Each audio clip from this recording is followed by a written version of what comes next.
నాకు ఉండవు అన్నారు. ఎందుకంటే I believe that is the true అంటే ఎమోషన్స్ అనేది నేను పట్టించుకోను.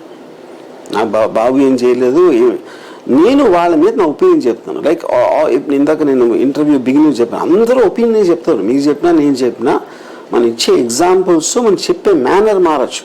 నాకేం ఎమోషన్ లేదు ఎవరి మీద.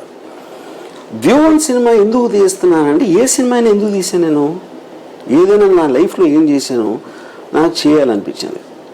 నాకు మెయిన్గా I want to make a comment. నేను శివ తీసినప్పుడు అప్పుడు కాలేజ్లో ఉన్న గూండాస్ కానీ వాళ్ళ కనెక్షన్స్ బయట రౌడీ గ్యాంగ్స్ తోటి అది చేశాను. సర్కార్ తీసినప్పుడు బాల్ ఠాకరే ఆస్పెక్ట్లో ఏదో చేశాం. రక్త చిత్రం. అలాగే వ్యూహం అనేది వైఎస్ఆర్ గారు పోయినప్పుడు వచ్చిన పరిస్థితుల్ని ఒక డ్రమాటిక్ కాంటెక్స్ట్లో క్యాప్చర్ చేయాలని అనిపించింది. దాంట్లో వీళ్ళందరూ ఇన్వాల్వ్ ఉన్నారు కాబట్టి వీళ్ళందరూ వచ్చారు. జగన్ సహకరించారు.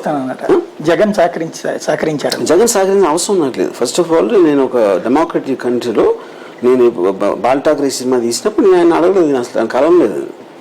జగన్ కలిశారు కదా 2 సార్లు. జగన్ కలిసిన దాని reason because he is a principal character. ఒకటి వైఎస్ఆర్ గారు పోయినప్పుడు ఉన్న కొన్ని ఇన్సిడెంట్స్ ఇలాంటివి నేను గ్యాదర్ చేసే ప్రక్రియలో నేను కలిసాను. అంతేగాని నేను ఏం తీయబోతున్నా అనేది నేను అసలు డిస్కస్ కూడా చేయలేదు, ఆయన కూడా నన్ను అడగలేదు. ఫైనాన్షియల్గా జగన్ ఏమన్నా ఇన్వెస్ట్మెంట్ ఉంది? Absolutely not. ఇది రేపటి ఎన్నికల కోసం చేశారా మీరు ఇది ఈ సినిమాలు? ఇప్పుడు ఇది 2 పాయింట్స్ అని. ఇక్కడ ఏ సినిమా అయినా సరే మీరు ఒక టైం బౌండ్గా చేస్తారు. టైం బౌండ్ ఏంటి, పర్టికులర్ టైంలో ఎలాంటిది బాగుంటుంది అని అనుకోవచ్చు.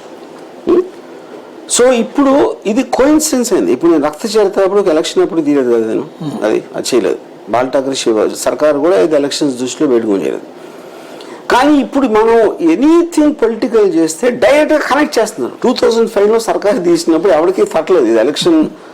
ఆ టైంలో శివసేన వచ్చింది, బట్ సర్కార్ మనం వచ్చిందంటే నాకే తెలుస్తుంది. అది ఎవరి మైండ్లో కూడా లేదు అక్కడ.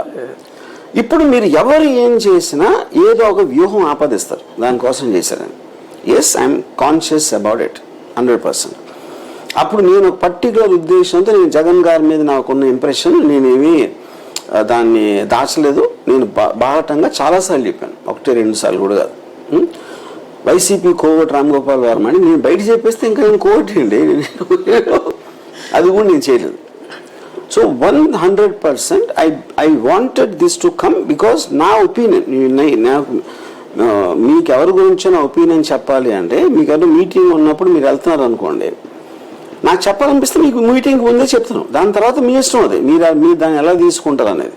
అలాగా నాకు కాన్షియస్నెస్ ఉంది. ఎలక్షన్ లేదనుకోండి, ఈ సినిమా 3 సంవత్సరాల క్రితం నాకు ఐడియా వచ్చినా నేను తీసి ఉన్నా అప్పుడు.